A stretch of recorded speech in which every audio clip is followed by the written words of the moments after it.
Pedro, look at this. It's a good segue. This is a good segue today. Let me find this. All right, so the big news in Bitcoin today. This is the main thing that I want to talk about on today's show. Let me take a sip of coffee first.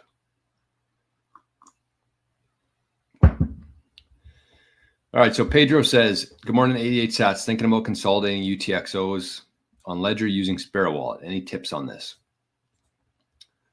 Well, let me introduce this tweet to you first before you go any further.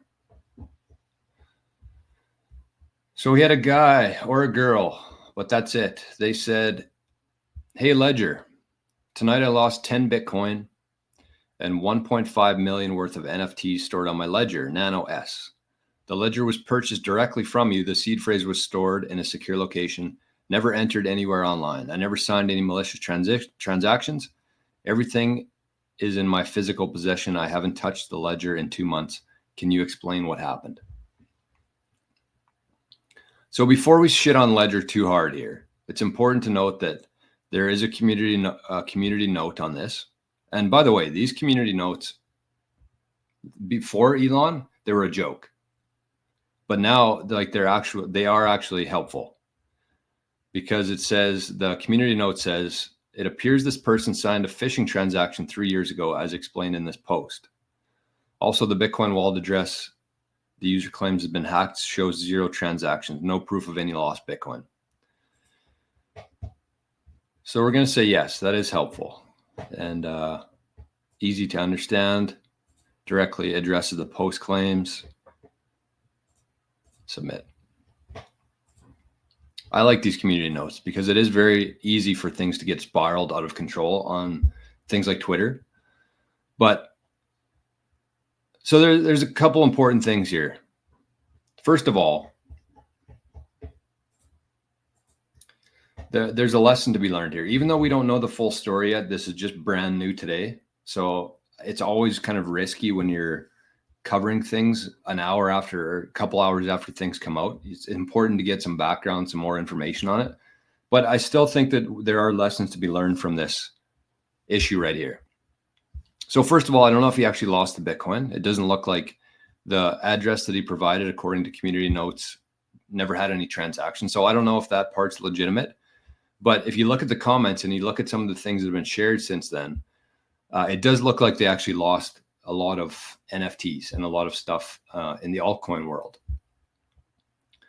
So basically what I'm going to say here is I'm going to give some tips, because even though we don't know if this story is legitimate or not and what the actual story is on this, we don't know that yet.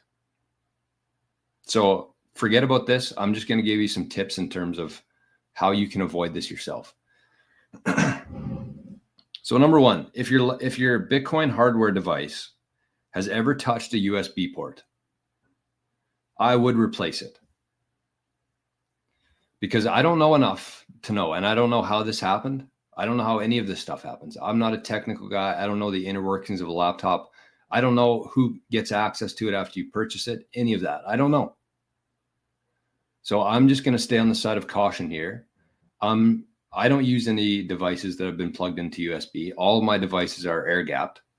And the best devices to be air gapped are the Cold Card, the Blockstream Jade, and the Foundation Passport. So if you've had a hardware device with some Bitcoin on it or altcoins and it's ever been plugged into USB, I would just strongly consider getting a new one. Get a new one, start fresh, air gap it, move everything over there, and you'll sleep better at night. And number two here, if your hardware device has any altcoins on it, get a new one, replace it. So if it has a USB port, if it's ever been plugged into a USB, replace it. And if it has any sort of altcoins mixed in there, that allows for a secondary attack vector into that wallet or that device. So get rid of it. The nice thing that you can do, though, let's say that you have a Ledger, let's say that you have a Trezor or a Tangem. I don't know if Tangents plug in or not, but any device that has been plugged into USB, like don't panic. you're probably okay. But the nice thing that you're going to be able to do is just use that wallet as a decoy wallet. So I know it sucks. You wasted some money on it. You spent some time setting it up, but just use that as your decoy wallet going forward.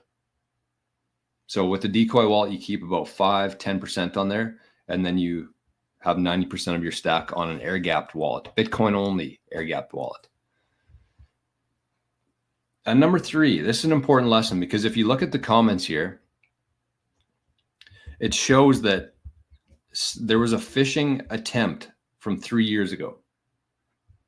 So somebody accessed this 3 years ago.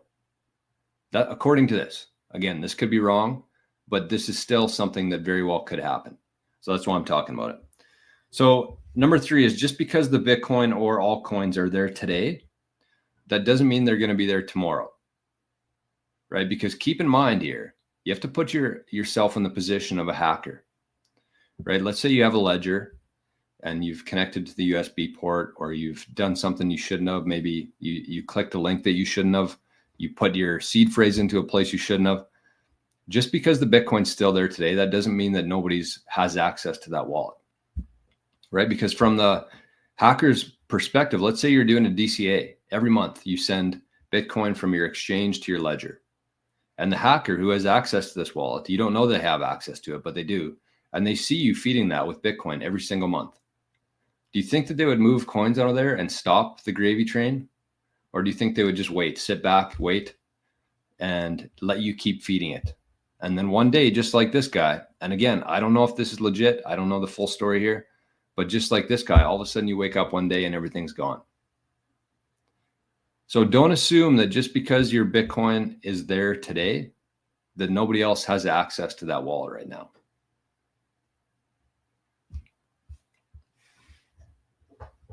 That's what I would say on that. That was my main thing that I wanted to talk about today. So Pedro, to answer your question, I would say don't waste any more time. Honestly, like, I just wouldn't risk it. I don't care how safe people say that Ledger wallets are. I just would not trust it. I don't. There's been too many bad things happen with Ledger. They've tried pushing through updates without telling their users. There's just been too many things happen with Ledger. You have so much at risk here with your Bitcoin to be storing it on a Ledger. So that's what I would say, is just use your Ledger, forget about it, use it as your decoy wallet, get yourself a Cold Card, a Jade, or a Passport, and put the majority of your Bitcoin on that. You'll sleep much better at night, I promise you.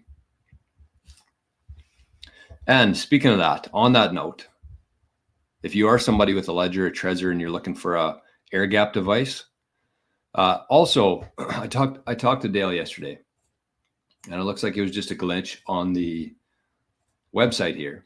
So this multi-sig bundle is back in stock now, but this is just the Jade. So if you don't want to tap into the multi-sig yet, you can just start with an air-gapped wallet like the Blockstream Jade. So with this, you get the Jade, you get the stamp seed. Make sure your seed phrase is on titanium, protected from the elements. And this bundle is a starter kit. It's everything you need to secure your Bitcoin. You don't have to go anywhere else, buy anything else. So $425 Canadian, and if you use the code 88SATS, 88SATS, you get 15% off of that. So it looks like we've been selling quite a few of these by the number of in-stock ones going down. So that is great news. People are air gapping their Bitcoin. And then once again, there's a multi-sig option here too. If you're somebody who has like more than 50 million sats, I would just order one of these. And again, even if you're not going to set it up in the next, even a year, I would still suggest getting this now, getting the devices in your possession across the border or whatever you need to do. And then just start learning about multi-sig, start asking for help from people, and then you have it. Because things like this, and again, this one's $949 Canadian, 15% off of that. So it's about, I think, $550, $600 American. So you get 3 devices, you get the stamp seed, you get some extra plates for each one of your devices. Absolute no-brainer, in my opinion. And so the link to that is right at the very top. It says Bitcoin Starter Kit. It'll take you to the QuickBit website. But the other thing I was going to say on that is, like, with this Ledger news now, I guarantee, even though people won't take the time to actually look at what happened, people with Ledger are going to shit their pants, and they're going to start ordering these. And these hardware devices, there's not like an unlimited supply of them, right? So I wouldn't wait. If you're in a position right now with a Ledger, Trezor, something that plugs into a USB, and that's where your Bitcoin's held, I wouldn't wait. I would just order a device. You'll sleep much better at night. And if you need any help setting it up, you can just reach out to me.